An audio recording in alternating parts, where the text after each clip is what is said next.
ஆண்டவரிடத்துல எல்லாரும் என்ன கேட்கணும்னா, ஆண்டவரே எனக்கு காலதாமதம் ஆகும் போது நான் காத்திருக்கிறதுல ஒரு நாள் என்ன பண்ணிடக்கூடாதுன்னா சோர்ந்து போயிடவே கூடாது.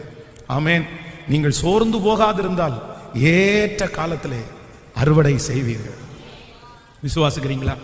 ஒரு நாள் ஆண்டவர் என்னை தலை நிமிர பண்ணுவார். நான் என்ன பண்ண மாட்டேன்னா சோர்ந்து போவது இல்லை, என் இருதயம் சோர்ந்து போவது இல்லை. அவருக்கு ஒரு வேலை இருக்கும், அவருக்கு ஒரு டைம் இருக்கும். அவர் குறித்திருக்கிறதை நமக்காக நிறைவேற்றுவார். இன்றைக்கு எதிர்பார்க்க வேண்டாம், நாளைக்கு எதிர்பார்க்க வேண்டாம். அவருடைய நேரம் சரியானதாக தான் இருக்கும். ஆமேன். பரிசுத்தவான்கள் எத்தனையோ பேர் காத்திருந்தாங்க. நீங்கள் தாவீதை குறித்து வேதம் சொல்லுது, தாவீது காத்திருந்தான்.